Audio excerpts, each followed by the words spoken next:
Mis queridos amigos y hermanos, sean todos bienvenidos en el nombre de nuestro Señor Jesucristo a una nueva edición de su comentario al texto bíblico sobre el cual la lección de la escuela sabática está basada. Y para nosotros es realmente un privilegio, en el nombre de nuestro Señor, comentar en esta ocasión la lección número 8 de nuestro presente folleto de escuela sabática, que se titula en esta oportunidad Luz desde el santuario. ¿Qué es lo que nosotros vamos a estudiar en esta ocasión? Vamos a estudiar nada más y nada menos que el ministerio sumo sacerdotal de nuestro Señor Jesucristo desde el santuario celestial, que significó luz para que los mileritas chasqueados por la no aparición en las nubes de los cielos en 1844 del Señor Jesucristo fuese reinterpretada para encontrar en las Sagradas Escrituras la interpretación acertada y correcta que le diera forma a ese movimiento ya dispersado y lo encauzara a convertirse en un movimiento con destino profético de alcanzar el mundo entero con el mensaje del tercer ángel que ha de alumbrar el mundo con su advertencia. Vamos entonces, en el nombre del Señor, antes de orar y abrir la palabra del Señor, a recordar nuestros dos complementos que hemos preparado para ustedes. Número 1, nuestro bosquejo escrito, que se encuentra o se encontrará allí publicado su enlace de descarga en los comentarios de este video y también en la descripción del mismo.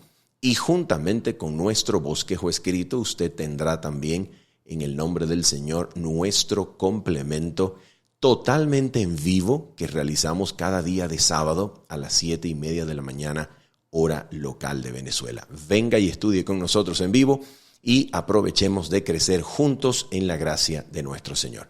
Muy bien, vamos entonces a orar y de inmediato nos introducimos a nuestro texto bíblico para esta ocasión. Vamos a orar. Nuestro Padre bendito y Padre santo, en el nombre precioso de nuestro Señor Jesucristo, queremos en esta oportunidad, Padre, pedirte que tú cumplas para nosotros la promesa que nos hiciste de enviar tu Santo Espíritu para que dirigiera nuestras mentes al conocimiento de toda verdad que es en Cristo.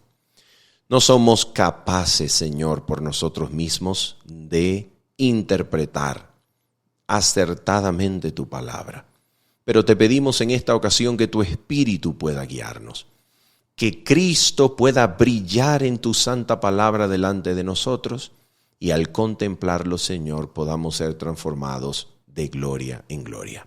Te lo pedimos, Santísimo Dios, en el nombre precioso de nuestro Señor Jesucristo. Amén y amén. Muy bien, vamos entonces a abrir nuestras Biblias. Por favor, tome una Biblia con usted, delante de usted en esta oportunidad, y vamos a abrir nuestras Biblias, por favor, en el libro de Daniel. Y vamos a situarnos en su último capítulo, Daniel capítulo número 12, y vamos a comenzar a leer, por favor, los versículos 6 en adelante. ¿Quién tenemos aquí? ¿A quién tenemos aquí en Daniel capítulo 12, versículo 6 en adelante? Tenemos al mismo profeta Daniel, que todavía continúa haciendo preguntas. Y nota lo que él nos va a decir allí en Daniel 12, versículo número 6. Dice lo siguiente: y dijo uno al varón vestido de lino que estaba sobre las aguas del río: ¿cuándo será el fin de estas maravillas? Y ahora vamos a ver lo que se le va a contestar a este que formula la pregunta. Versículo 7. Y oí al varón vestido de lino que estaba sobre las aguas del río, el cual alzó su diestra y su siniestra al cielo, y juró por el que vive por los siglos, que será por tiempos y la mitad de un tiempo, y cuando se acabe la dispersión del poder del pueblo santo, todas estas cosas serán cumplidas. Y ahora mira lo que dice Daniel. Y yo oí, mas no entendí. Y dije, Señor mío, ¿cuál será el fin de estas cosas? Él respondió, mira lo que se le va a responder a Daniel. Atención. Anda, Daniel, pues estas palabras están cerradas y selladas hasta el tiempo del fin. Muchos serán limpios y emblanquecidos y purificados. Los impíos procederán impíamente, y ninguno de los impíos entenderá, pero los entendidos comprenderán. Mis amigos, el libro de Daniel está en su última fase. Está siendo cerrado y sellado, y la razón que se nos da es que el santo varón vestido de lino, al responder la pregunta ¿cuándo, hasta cuándo será el fin de estas maravillas?, jura delante de aquel que vive por los siglos de los siglos, que será por un tiempo, tiempos y la mitad de un tiempo. En otras palabras, 3 tiempos y medio. Exactamente la misma cantidad de tiempo que en el capítulo número 7 se dice que el cuerno pequeño perseguiría a los santos del Altísimo. O lo que es lo mismo, los santos del Altísimo serían entregados en poder del cuerno pequeño. ¿Qué es lo que nosotros estamos presenciando aquí en Daniel? Daniel no logra entender todo lo que ha percibido en visión. Pero atención con esto, siendo absolutamente específicos, Daniel no ha logrado entender no el capítulo 2, no el capítulo 3, ni el 1, ni el 4, ni el 5. La primera vez que Daniel testifica en su propio libro que él mismo como autor y él mismo como testigo de aquellas visiones no logra comprender a plenitud, es en el capítulo número 8, específicamente los versículos 26 y 27, donde el ángel se encuentra explicándole la profecía de las 2300 tardes y mañana. Daniel entonces no ha logrado comprender aún esta profecía, todavía con la ayuda de la interpretación extra que le ha brindado el ángel de Daniel capítulo número 9. Pero aún así, con la ayuda que se le ha brindado en el capítulo 11 y 12, todavía Daniel no logra comprender a plenitud aquella profecía, aquellos aspectos generales y específicos de la profecía de las 2300 tardes y mañana. Él no ha logrado comprender a plenitud aquello que esa profecía envolvía. Entonces, la pregunta es, ¿dónde nosotros hallamos la interpretación de las palabras de la profecía de las 2300 tardes y mañana que ni siquiera Daniel logra comprender a plenitud para el momento en que su libro llega a su fin? La respuesta, mis amigos, atención con esto, es que las mismas palabras del ángel que levanta sus manos al cielo y jura por el que vive por los siglos de los siglos, y dice que esto sería por un tiempo, tiempos y la mitad de un tiempo, estas mismas palabras casi repetidas de manera literal, a través de una alusión concreta e irrefutablemente dirigida a Daniel capítulo número 12, se vuelve a repetir en las Sagradas Escrituras en el libro de Apocalipsis en el capítulo número 10. Vamos a leerlo. Libro de Apocalipsis, capítulo número 10. Y vamos a descubrir lo que nos dice la Escritura acerca de la apertura de las profecías que fueron cerradas y selladas durante el fin del libro de Daniel. En el mismo momento en que Daniel termina su profecía, se nos dice que las palabras estarían cerradas y selladas hasta el tiempo del fin.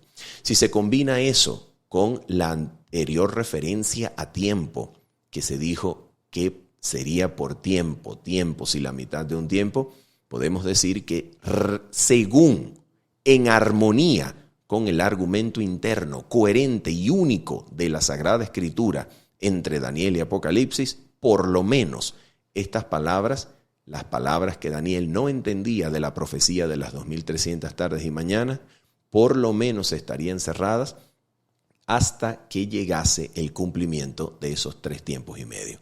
Es decir, hasta que llegase el tiempo del fin. Ahora, mira lo que nos dice entonces el libro de Apocalipsis en el capítulo número 10 y vamos a leer desde el versículo número 5. Dice la palabra de Dios así. Y el ángel que vi en pie sobre el mar y sobre la tierra levantó su mano al cielo y juró por el que vive por los siglos de los siglos, que creó el cielo y las cosas que están en él, y la tierra y las cosas que están en ella, y el mar y las cosas que están en él, que el tiempo no sería más. Nota que en la alusión a la cual se refiere este versículo, que es Daniel capítulo 12, versículos 6 y 7, en aquella alusión, cuando el ángel jura, dice que sería por tiempo, tiempos y la mitad de un tiempo. Pero aquí cuando el ángel está jurando, que es una alusión irrefutable a Daniel capítulo 12, el ángel dice que el tiempo no será más. En otras palabras, lo que allá se estaba sellando y cerrando hasta el tiempo del fin, aquí está experimentando cumplimiento. ¿Se dan cuenta? Ahora sigue diciendo el versículo número 7. Sino que en los días de la voz del séptimo ángel, cuando él comience a tocar la trompeta, el misterio de Dios se consumará, como él lo anunció a sus siervos los profetas. Nota por favor que lo que este capítulo y versículo nos está diciendo es que a través de una repetición, una alusión casi literal a Daniel capítulo número 12, se nos está diciendo que cuando el séptimo ángel comience a tocar su trompeta, aquel misterio que fue cerrado, sellado, que Daniel no logró comprender, sino que hasta tiempos y la mitad de un tiempo, en otras palabras, hasta el tiempo del fin sería comprendido, porque los justos comprenderían, mientras que los impíos no entenderían, es que se está cumpliendo, se está abriendo, está por ser comprendido aquello que para Daniel fue cerrado y sellado hasta el tiempo del fin. ¿Qué es lo que sucede? Bueno, lo que está sucediendo, atención, es muy importante. Porque supongamos que usted es un crítico del libro de Daniel. Supongamos que usted no cree, por ejemplo, supongamos que usted no cree que Daniel haya escrito en términos tan largos su profecía. Supongamos que usted no cree que los periodos proféticos de Daniel alcancen hasta la era cristiana. Supongamos que usted cree que los periodos proféticos del libro de Daniel fueron cumplidos durante la revolución macabea, durante el segundo siglo o la mitad del segundo siglo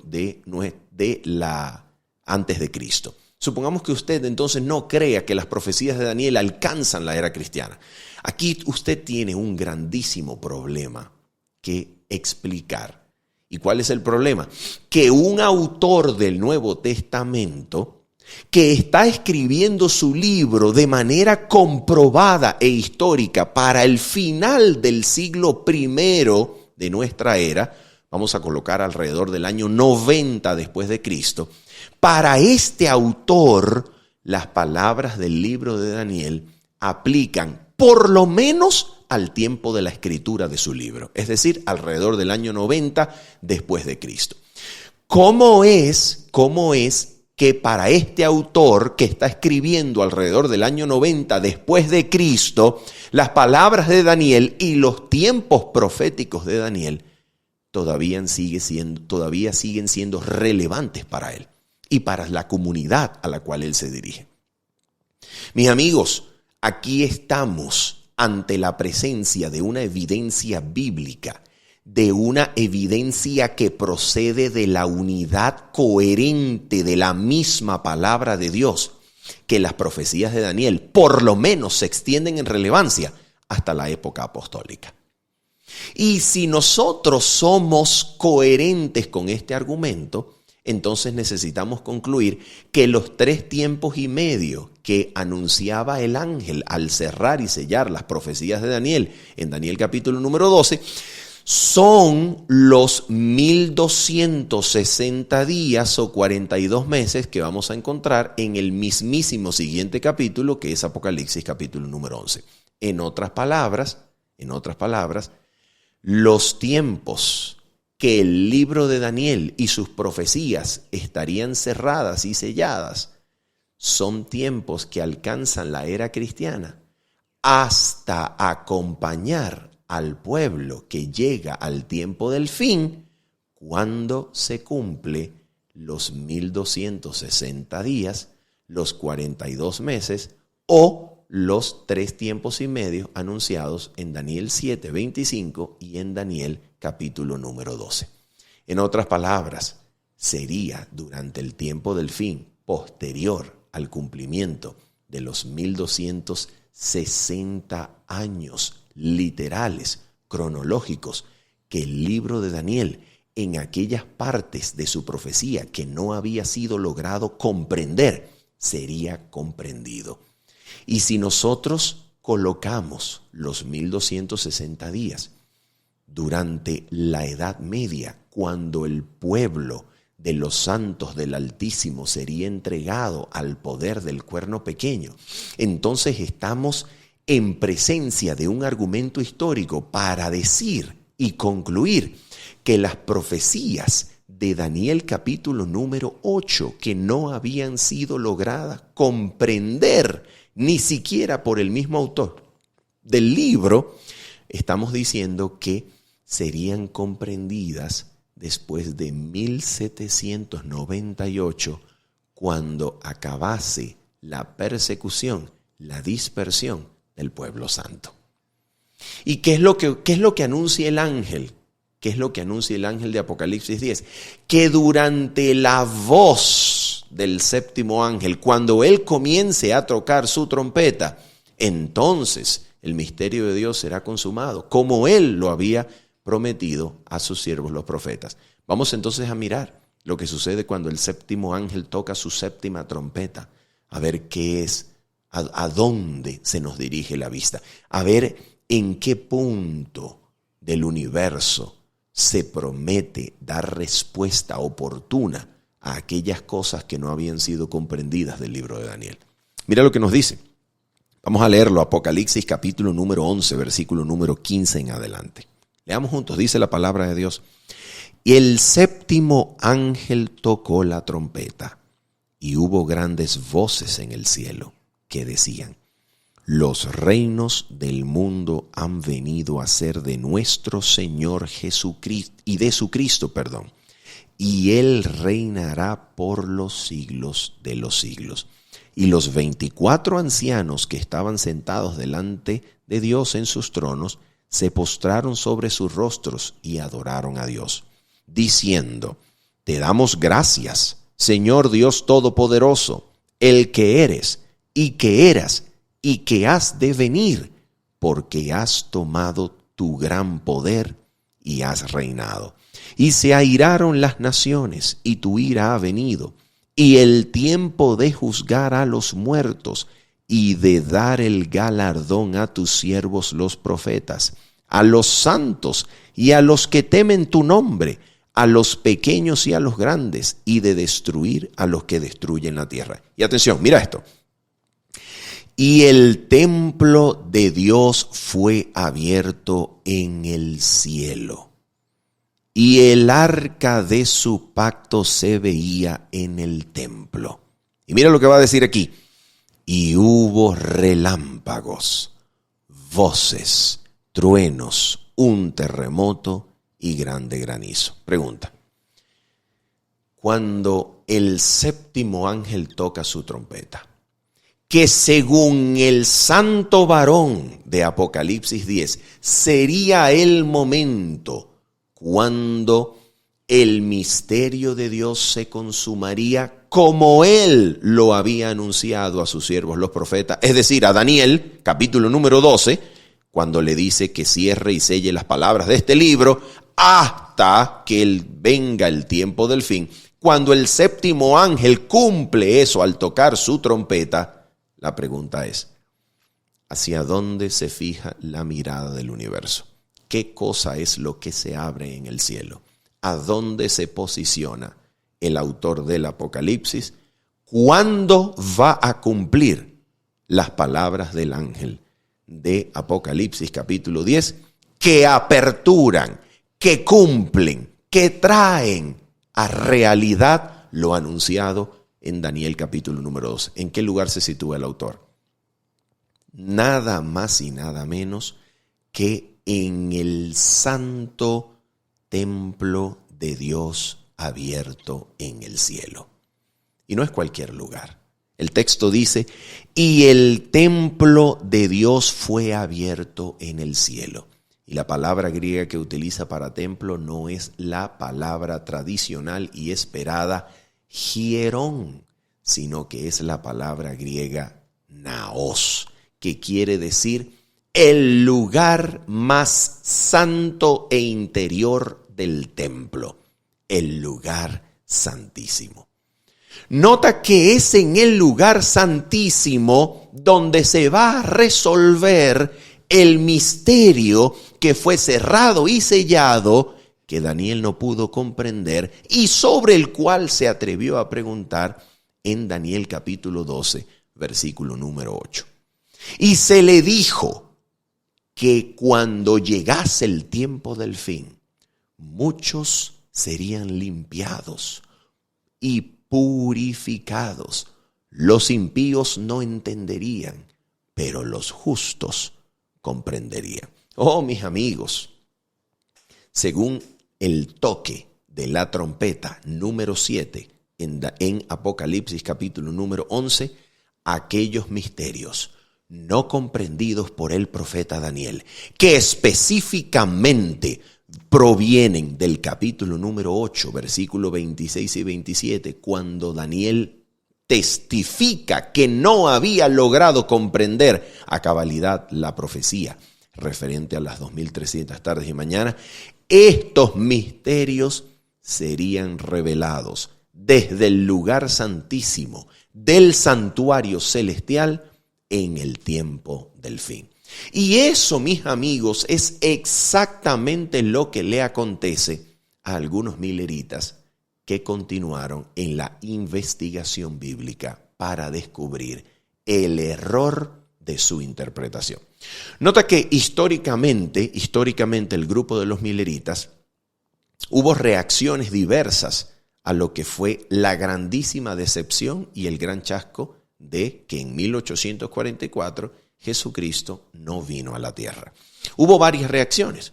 Hubo un grupo de mileritas que siguió creyendo que el tiempo interpretado de la profecía y el evento interpretado, que se había dicho que era Cristo viniendo a la tierra para purificarla con fuego, ambas cosas, tanto el tiempo como el evento, habían estado correctos. Y entonces ellos decían que Jesús sí había venido. Algunos mileritas decían que Jesús sí había venido, pero había venido de manera espiritual, de manera invisible, y que ahora entonces los que obtenían entrada a su reino eran los que eran como niños, y comenzó toda modalidad de fanatismo, actuando como niños para entrar al reino invisible de Cristo. Mientras que hubo otros mileritas que dijeron, el evento es correcto, pero no el tiempo. Y estos mileritas, este grupo de mileritas comenzó a seguir pautando y buscando y encontrando fechas para la venida de Cristo, hasta que la decepción, el chasco, una y otra vez acabaron con el movimiento. Mientras que hubo otro grupo que dijo, el tiempo es acertado, la interpretación profética y cronológica es correcta, pero el evento ha sido mal interpretado.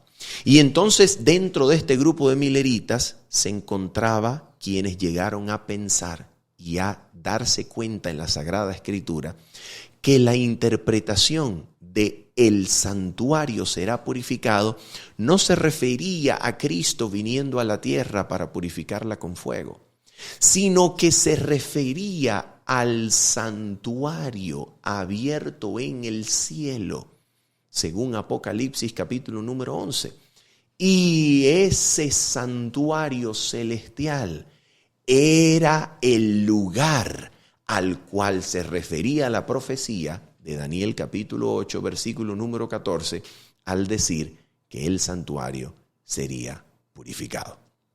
Y ese grupo de mileritas que siguió en la investigación de las Escrituras llegó a convertirse posteriormente en la Iglesia Adventista del Séptimo Día. Mis hermanos, lo que nosotros estamos viendo en la Biblia es que con este grupo, con este movimiento milerita y con algunos pocos que continuaron específicamente indagando en la Sagrada Escritura para comprender dónde estaba su error, el santuario abierto en el cielo durante el toque de la séptima trompeta significó para ellos la luz que solucionaba su chasco, su decepción. La luz que provenía del santuario los guió en la correcta interpretación de las profecías del libro de Daniel, que estaban cerradas y selladas hasta el tiempo del fin. Y esta interpretación posicionó su mirada bíblica y teológica en el santuario abierto en el cielo. ¿Hay un santuario en el cielo? Oh, mis amigos, si no hay un santuario en el cielo, entonces, ¿a qué se está refiriendo el autor del libro de Apocalipsis? ¿Qué es lo que está diciendo el autor del libro de Apocalipsis cuando dice que fue abierto el templo en el cielo y se vio el arca de su pacto? ¿A qué se refiere si no hay templo en el cielo? ¿A qué se refiere el autor de Hebreos capítulo número 8, versículos 1 en adelante, que vamos a leer a continuación? Vamos a leerlo, por favor. Hebreos, vamos a mirar la palabra de Dios, por favor, en Hebreos capítulo número 8, y acompáñenme al versículo número 1 en adelante. La palabra de Dios dice lo siguiente. Ahora bien, el punto principal de lo que venimos diciendo es que tenemos tal sumo sacerdote, el cual se sentó a la diestra del trono de la majestad en los cielos. Y mira más, dice así, ministro del santuario y de aquel verdadero tabernáculo que levantó el Señor y no el hombre. Pregunta, ¿hay un templo en el cielo? ¿Hay un tabernáculo verdadero, real, genuino, que levantó el Señor y no el hombre? Que es aquel modelo celestial del cual el tabernáculo terrenal revelado en Éxodo capítulo 25 era sencillamente una réplica y un modelo. Oh sí, mis amigos, de acuerdo con la palabra del Señor, en el libro de Apocalipsis y en el libro de Hebreos, literal y claramente se dice que hay un templo, hay un santuario en el cielo donde se posiciona la vista del universo entero para comprender aquello que a Daniel se le había revelado sin ser plenamente comprendido. Y se prometía que sería comprendido durante el tiempo del fin. Esto es una maravilla, porque ahora la vista del universo para el desenlace del conflicto se pone en el lugar santísimo del santuario celestial, donde vamos a ver ahora la obra que Cristo realiza. Ahora, ¿cuál es la obra entonces que Cristo está realizando en ese lugar?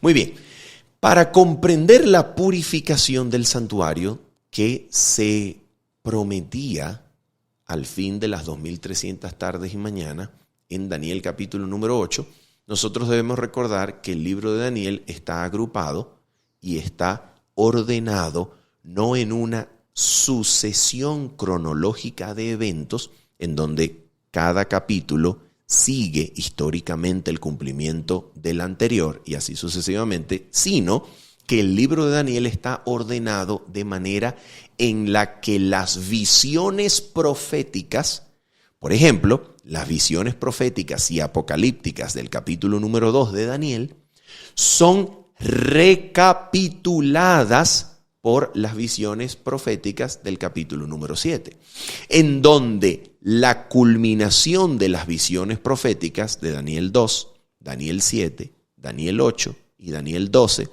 son culminaciones paralelas que apuntan a un mismo evento desde perspectivas y comprensiones o miradas diferentes. ¿Ok? Una recapitulación es que el mismo periodo de tiempo comprendido y contemplado en una profecía anterior es vuelto a presentar desde y con elementos diferentes, desde una mirada diferente, desde aspectos diferentes. Sin embargo, el mismo periodo de tiempo está siendo comprendido y retomado. ¿Okay? Eso es una recapitulación. Es un arreglo paralelo de las visiones proféticas. Entonces, en este arreglo paralelo, Daniel 2, Daniel 7, Daniel 8 y Daniel 12 son culminaciones proféticas similares que apuntan a un mismo periodo profético, apuntan a una misma realidad desde diferentes miradas. Esto, por ejemplo, es comprobado con los paralelos que se encuentran en el capítulo 7 y capítulo 8 de Daniel. Por ejemplo, en el capítulo 7, la sucesión de imperios mundiales comienza con Babilonia, que es el león. ¿Ok? En el capítulo número 2 es el metal de oro, mientras que en el capítulo número 8 se encuentra el león o el oro se encuentra ausente, precisamente porque la visión de las 2300 tardes y mañanas, según el capítulo número 9, tendría comienzo durante la salida de la orden para restaurar el templo, que habría de ocurrir durante el imperio de los medos y los persas. Por eso Babilonia está ausente en el capítulo número 8. Pero, inmediatamente vemos que en el capítulo número 8, a pesar de que está ausente Babilonia, continúa el capítulo 8 revelándonos que aquel carnero que aparece en la visión en primer lugar representa Medo-Persia, el imperio de los medos y los persas, que es exactamente lo que en el capítulo número 7, está representado por un oso que tiene un lado levantado más que el otro, y en el capítulo número 2 está representado por el metal de plata. Y así sucesivamente, mis queridos amigos, tenemos paralelos entre estos capítulos del libro de Daniel. Ahora, los paralelos entonces entre el capítulo 7 y 8 son exactos a partir del reino de los medos y los persas. Luego viene Grecia, luego viene Roma, en ambos capítulos presentes. Y posteriormente, que aparece la cuarta bestia en Daniel capítulo número 7, y su cuerno pequeño, que arranca 3 cuernos en su prominencia, exactamente aparece también un cuerno pequeño que sale de uno de los puntos de los 4 vientos en Daniel capítulo número 8 y comienza a crecer y levantarse hasta la tierra gloriosa y se levanta contra el príncipe del ejército. Aquí nosotros podemos darnos cuenta que los paralelos entre Daniel 7 y Daniel 8 son con el propósito de llevarnos al evento en donde ambos capítulos concluyen y desembocan. En Daniel capítulo número 7, un juicio donde son puestos tronos, se sienta un anciano de días y se le da recepción a un hijo de hombre que viene al anciano de días.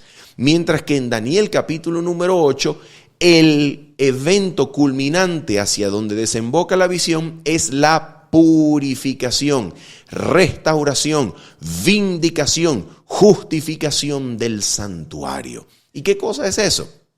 Ha de entenderse entonces en paralelo semántico con el juicio que se presenta en Daniel capítulo número 7. De manera que la purificación, restauración, restitución, rectificación, vindicación, justificación del santuario en Daniel capítulo número 8 es paralela con la realización del juicio, donde se recibe en la corte donde está sentado el anciano de días y hay tronos alrededor de él, se recibe al Hijo del Hombre que viene a recibir el reino que será dado a los santos del Altísimo. Y esta misma purificación, entonces, del santuario, tendría explicación con la purificación del santuario que era realizada a manera de limpieza y purificación de los pecados transferidos al templo durante el día de la expiación o Yom HaKippurim, Yom Kippur, como era comprendido en Levítico 16 y 23. ¿Por qué? Porque Levítico 16 y 23 hacían un llamado a todo hombre a experimentar el día de la expiación precisamente como un día de juicio en donde en el limpiar, purgar y expulsar los pecados del pueblo fuera del campamento, el pueblo debía experimentar aflicción de alma, arrepentimiento y confesión, precisamente como encontrándose en la hora del juicio. Y esa es exactamente la manera, no solamente como Levíticos 16 y 23 manifiestan, relatan el evento del día de la expiación, sino que es la manera en la que hasta el día de hoy los judíos comprenden el día de la expiación, como la realización de un día de juicio en donde el Señor otorga perdón y purificación de los pecados. Y vamos a ver entonces lo que nos dice el libro de Levítico en el capítulo número 16. Mira lo que dice aquí. Vamos a ir allá. ¿Cuál era el sentido bíblico de este día de la expiación? Vamos a Levítico 16 y vamos a mirar lo que se nos dice hacia la mitad del capítulo y hacia su final, para comprender nosotros la esencia de este ritual. ¿Cuál era el propósito esencial de este ritual? Mira cuál era. Atención, vamos a leer el versículo número 20 de Levítico 16 y luego vamos a leer hacia su final. Dice el versículo número 20.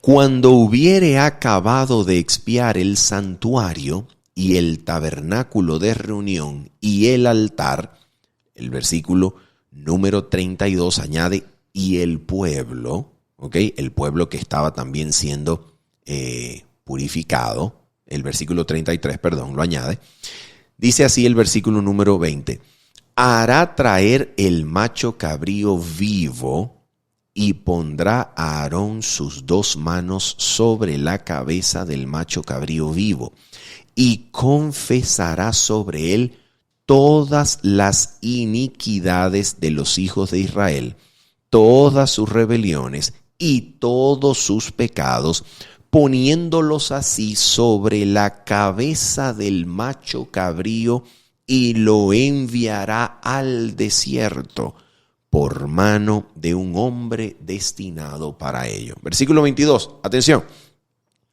Y aquel macho cabrío llevará sobre sí todas las iniquidades de ellos a tierra inhabitada y dejará ir el macho cabrío por el desierto. Ahora vamos a leer la última parte, el final de este capítulo. Mira lo que nos dice. Dice así, versículo 29. Y esto tendréis por estatuto perpetuo. En el mes séptimo, a los 10 días del mes, afligiréis vuestras almas y ninguna obra haréis, ni el natural, ni el extranjero que mora entre vosotros. Porque en este día se hará expiación por vosotros y seréis limpios de todos vuestros pecados delante de Jehová. ¿Cuál era el propósito esencial de este día de la expiación? El propósito esencial no era otro que sacar el pecado del pueblo, del campamento, por medio de una purificación ritual de estos pecados que habían sido durante todo el año transferidos al santuario por medio del ministerio sacerdotal. Ahora el sumo sacerdote de manera ritual los sacaba del santuario, de su lugar santísimo, de su lugar santo, del patio también, del altar, del pueblo que adoraba alrededor de él, y los depositaba ritualmente sobre la cabeza de un macho cabrío vivo que sería emisario para llevar ritualmente los pecados fuera del campamento hacia una tierra inhabitada. ¿Cuál era el propósito?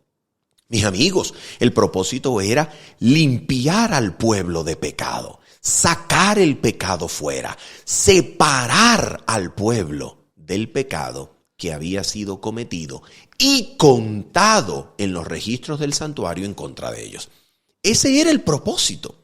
Ahora, la pregunta es, nosotros, según Apocalipsis capítulo número 11, versículo número 19, nosotros estamos ahora en el mismo lugar santísimo del santuario celestial, viviendo por la fe el día antitípico de la expiación. ¿Qué cosa quiere decir el día antitípico de la expiación?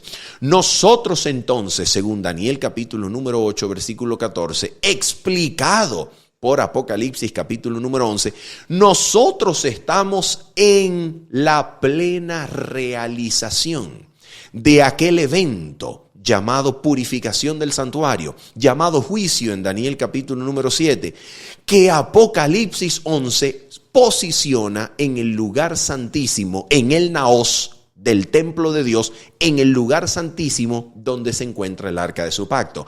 ¿Y qué es lo que se está realizando?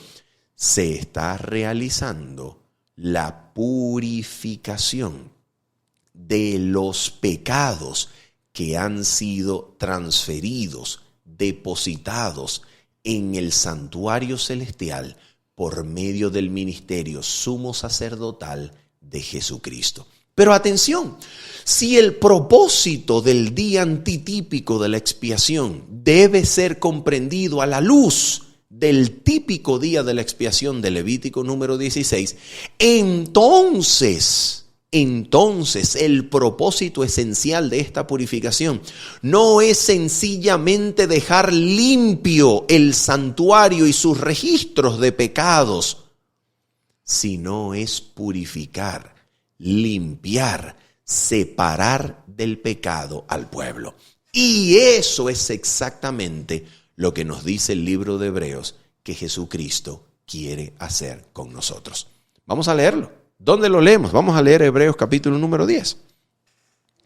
Hebreos capítulo número 10 nos va a decir, a manera de contraste, qué es lo que el ministerio de Cristo sí logra cumplir, que no cumplía el sacerdocio levítico del antiguo pacto.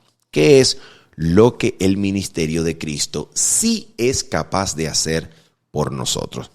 Vamos a leer, antes de ir al capítulo número 10 de Hebreos, vamos a leer clara y literalmente la razón que se nos da en el capítulo número 7 para la abolición de aquel antiguo sacerdocio levítico. ¿Cuál es la razón? Capítulo número 7, vamos a leerlo, versículo número 11. Dice así: Si pues la perfección fuera por el sacerdocio levítico, Hebreos 7:11, paréntesis, porque bajo él recibió el pueblo la ley, ¿qué necesidad habría aún de que se levantase otro sacerdote según el orden de Melquisedec y que no fuese llamado según el orden de Aarón? Versículo número 18 y 19. Queda pues abrogado el mandamiento anterior, es decir, el mandamiento del nombramiento de los sumos sacerdotes según el orden y genealogía de Aarón. Ahora dice, queda pues abrogado el mandamiento anterior a causa de su debilidad e ineficacia. ¿Por qué? Versículo 19, paréntesis, pues nada perfeccionó la ley. ¿Cuál es la razón según el capítulo número 7, versículos 11 y 19, por la cual el antiguo sacerdocio levítico requería ser modificado, requería ser abrogado, requería ser mudado? ¿Cuál es la razón que nos da el capítulo número 7? Que el sacerdocio levítico no había logrado dar la perfección. Ese es el propósito. Esa es la razón. ¿Cuál será entonces el propósito esencial del sacerdocio de Cristo, que no es según el sacerdocio levítico, sino es según el llamamiento y orden de Melquisedec? ¿Cuál es el propósito entonces? Si el anterior no logró dar la perfección, ¿cuál será el propósito del sacerdocio de Cristo? Otorgar la perfección. ¿Y qué cosa es esa perfección? No necesitamos especular. El capítulo número 10 lo deja absolutamente claro. ¿Cuál es esa perfección? Vamos a leerlo. Capítulo número 10. Y vamos a leer desde el versículo número 1 en adelante. Dice la palabra de Dios. Porque la ley, teniendo la sombra de los bienes venideros, no la imagen misma de las cosas, nunca puede, por los mismos sacrificios que se ofrecen continuamente cada año, hacer perfectos a los que se acercan. ¿Te das cuenta? ¿Y por qué razón aquel día de la expiación realizado según Levítico capítulo 16, una vez al año durante el día 10 del séptimo mes? ¿Por qué razón aquel ritual no podía hacer perfectos a los que se acercaban a Dios a través de ese ritual? ¿Por qué razón? Vamos a mirar lo que nos dice Hebreos capítulo número 10. Mira lo que dice aquí Hebreos capítulo 10, versículo 2 en adelante. De otra manera cesarían de ofrecerse, pues los que tributan este culto, limpios una vez, no tendrían ya más conciencia de pecado. Si el día de la expiación limpiaba, purificaba al pueblo de sus pecados, ¿por qué razón se repetía el siguiente año? Porque el año anterior, lamentablemente el ritual, por causa de la incredulidad y la falta de discernimiento de aquel pueblo, no había logrado limpiarlos de manera definitiva de pecado. Sino que el pueblo, limpio una vez, al siguiente año volvía a tener memoria, conciencia de pecado. ¿Por qué razón? Mira lo que dice, versículo número 3. Pero en estos sacrificios cada año se hace memoria de los pecados. ¿Por qué? Versículo 4. Porque la sangre de los toros y de los machos cabríos no puede quitar los pecados. ¿Recuerda cuál era el propósito esencial del día de la expiación? Era limpiar, era arrancar, era purificar al pueblo de sus pecados, sacando el pecado afuera, llevándose el pecado, arrancando el pecado del pueblo, separando al pueblo del pecado. Pero la sangre de los toros y de los machos cabríos no puede hacer esto. ¿Sabes por qué? Porque según el capítulo número 9, no lograba limpiar alcanzando con la eficacia de aquella sangre la conciencia del adorador. No lograba alcanzar la sangre de los toros la conciencia. No lograba alcanzar la sangre de los machos cabríos la conciencia. No lograba limpiar al ser humano en su conciencia, en su vida interna. No lograba alcanzar la vida interna del ser humano. No lograba limpiar por dentro. Esto es exactamente lo que se dice en el capítulo número 9, versículos 13 y 14, a manera de contraste, que la sangre de Cristo va a realizar. Porque en el capítulo número 9, versículos 13 y 14 se dice que si la sangre de los toros y de los machos cabríos y de la ceniza de las becerras rociadas, los inmundos, purificaba para la purificación de la carne, en otras palabras, si eso permitía que los adoradores siguieran haciendo vida dentro del campamento y dentro del pueblo elegido de Dios, porque eso era todo lo que lograba, ¿cuánto más? Versículo 14, Hebreos 9, la sangre de Cristo, que según el Espíritu Eterno se entregó sin mancha a Dios, limpiará, purificará vuestras conciencias de obras muertas para que sirváis al Dios vivo. En otras palabras, el ministerio de la sangre de Cristo alcanza la conciencia, limpia al ser humano desde su interior, limpia el corazón, alcanza la vida interna, alcanza la conciencia y la habilita para servir al Dios vivo. Y eso es exactamente lo que nos dice el capítulo número 10. Vamos a leerlo. Mira lo que dice. Versículo número 11 del capítulo número 10 de Hebreos. Dice así. Y ciertamente todo sacerdote está día tras día ministrando y ofreciendo muchas veces los mismos sacrificios que nunca pueden quitar los pecados. Versículo 12. Pero Cristo, habiendo ofrecido una vez para siempre un solo sacrificio por los pecados, se ha sentado a la diestra de Dios. De ahí en adelante, esperando hasta que sus enemigos sean puestos por estrado de sus pies. Versículo 14. Porque con una sola ofrenda hizo perfectos para siempre a los santificados. ¿Te das cuenta? ¿Qué es lo que logra Cristo con su ofrenda en la cruz? Hace perfectos para siempre a los santificados. ¿Y qué quiere decir hacer perfectos para siempre a los santificados? ¿Qué es esta perfección de la cual está hablando? Perfección que no pudo dar el antiguo sacerdocio y que es la razón por la cual el antiguo sacerdocio fuese cambiado por el nuevo sacerdocio de Cristo según el orden de Melquisedec. ¿Cuál es la perfección que Cristo otorga? Nosotros no necesitamos especular.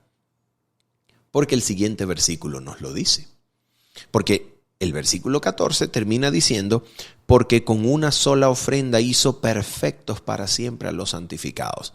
Y el versículo 15 continúa diciendo, y nos atestigua lo mismo, es decir, el versículo 15 nos presenta que el Espíritu Santo nos va a atestiguar, nos va a dar testimonio acerca de lo mismo. ¿Qué cosa es lo mismo en el contexto? La última idea del versículo 14. Esa perfección una vez para siempre. Esa perfección que Cristo y su ofrenda en la cruz logra darnos con su ministerio sumo sacerdotal en el lugar santísimo. ¿Qué cosa es esa perfección? Vamos a dejar que el Espíritu Santo nos lo atestigue porque Él atestigua de lo mismo con otras palabras. Mira lo que dice el versículo 15. Y nos atestigua lo mismo el Espíritu Santo. Porque después de haber dicho, este es el pacto que haré con ellos después de aquellos días, dice el Señor. Aquí está la perfección del versículo 14. Pondré mis leyes en sus corazones y en sus mentes las escribiré. Y añade, versículo 17, y nunca más me acordaré de sus pecados y transgresiones. Oh, ¿qué cosa es esta perfección? que Cristo otorga en virtud de su muerte en la cruz y su ministerio sumo sacerdotal, habiendo alcanzado la diestra de la majestad de las alturas, sentándose y convirtiéndose en ministro del verdadero tabernáculo que levantó Dios y no el hombre. ¿Qué es lo que Cristo logra al dar esta perfección? Cristo no solamente perdona los pecados, Cristo escribe, graba su ley en la mente y el corazón de los que se acercan en su nombre al trono de la majestad de las alturas. Estas dos cosas son dos de las tres promesas del nuevo pacto o del pacto eterno. ¿Y dónde está la tercera promesa? Porque la primera era escribiré mis leyes en la mente de ellos y en sus corazones las grabaré. La segunda promesa era, según Hebreos capítulo número 8 y Jeremías capítulo número 31, y seré para ellos por Dios y ellos me serán a mí por pueblo. Y ninguno tendrá necesidad de enseñar a su prójimo diciendo, conoce al Señor, porque he aquí que todos me conocerán desde el mayor hasta el menor de ellos. Y la tercera promesa de este pacto era, y no me acordaré más de sus iniquidades y ni de sus pecados. La pregunta es, ¿dónde está esa promesa del medio? La que prometía que Él nos uniría a sí mismo, haciéndonos su pueblo, y Él sería para nosotros su Dios. ¿Dónde está esa promesa? Si seguimos leyendo el versículo, el capítulo número 10 nos lo va a decir. Vamos a leer. Versículo número 18. Pues donde hay remisión de estos, no hay más ofrenda por el pecado. Versículo 19. Así que, hermanos, teniendo libertad para entrar en el lugar santísimo por la sangre de Jesucristo. ¿Quién está en el lugar santísimo? Pues es el mismo trono de la majestad de las alturas, es donde se encuentra esa morada, donde está sentado aquel Dios a cuya diestra Cristo se sentó al haber ascendido. El lugar santísimo del santuario celestial. Y aquí nos está diciendo que tenemos libertad para entrar por la sangre de Jesucristo, por el camino nuevo y vivo que Él nos abrió a través del velo, esto es, de su carne. En otras palabras, habiendo alcanzado el trono de la majestad de los cielos, siendo humano, siendo uno con nosotros, llevando la humanidad al más alto trono del universo, nos unió con el Padre por medio de un vínculo que nunca se ha de romper. Y por medio de esa humanidad con la cual alcanzó el trono de la majestad de los cielos, nos une a la divinidad. Porque así la humanidad y la divinidad están unidas en la persona de Cristo Jesús, sentada en el más alto trono del universo. Por medio de esa carne, por medio de esa humanidad, nos ha abierto camino nuevo y vivo a través del velo. Es decir, nos ha llevado al lugar santísimo. ¿Para qué? Mira lo que dice el texto. Versículo número 21. Y teniendo un gran sacerdote sobre la casa de Dios. Versículo 22. Acerquémonos.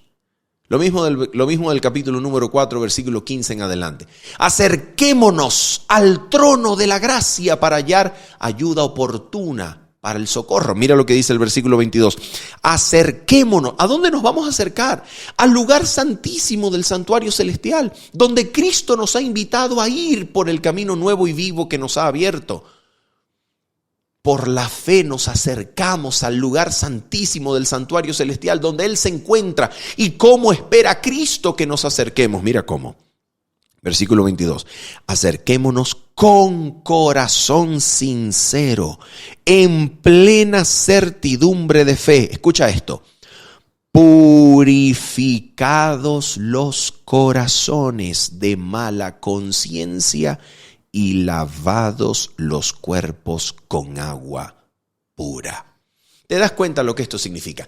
Cristo quiere acercarte y quiere acercarte con corazón purificado de mala conciencia y cuerpos lavados con agua pura.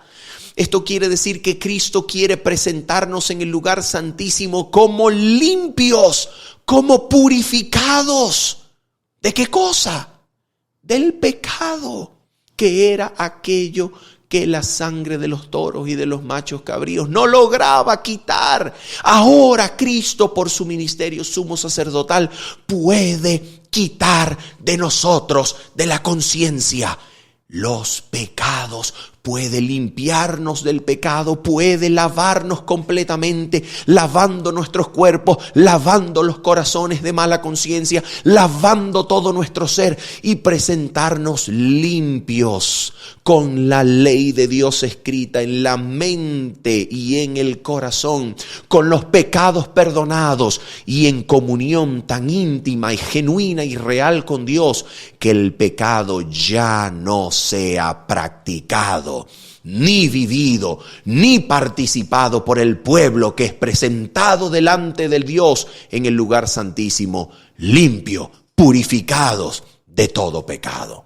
Oh, mis amigos, la sangre de Cristo puede quitar el pecado, no solamente perdonarlo, no solamente nos ofrece perdonar los pecados que hemos cometido. La sangre de Cristo puede y es capaz de limpiarnos hasta el punto de que ya no los practiquemos más, sino que seamos presentados delante del trono de Dios, limpios de corazón, de mente, de cuerpo, purificados de mala conciencia por la eficacia de la sangre de Cristo.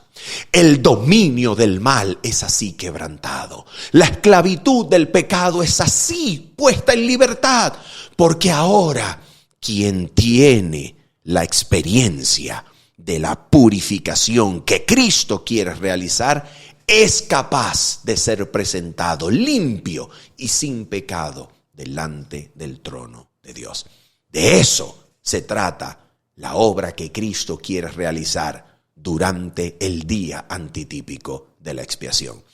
Eso quiere Cristo hacer con nosotros, presentándonos delante del Padre, su trono y todo el universo, como limpios, como purificados, como vencedores, como libres del pecado que nos asediaba. Para testimonio del universo, de la eficacia de la sangre de Cristo delante de todas las miradas angelicales. Cristo es capaz. Su sangre, su cruz, su ministerio son la garantía de que Él puede presentar como limpio al pueblo que se acerca al trono de Dios en su nombre, clamando los beneficios de su sangre, creyendo sus promesas. Él puede presentarnos limpios delante del trono de su Padre. Eso es lo que Cristo quiere realizar en este momento de la historia, mientras vivimos el día real, genuino, antitípico de la expiación, en la corte más santa de todo el universo, en el lugar santísimo del santuario celestial. Habiendo dicho esto, mis queridos amigos y hermanos, y esperando que usted haya sido edificado, crecido en la gracia de Cristo y en su palabra, se despide de ustedes en esta hora su servidor Manuel Ospino, diciéndoles hasta el día sábado, 7:30 de la mañana, hora local de Venezuela. Bendiciones. Chao, chao.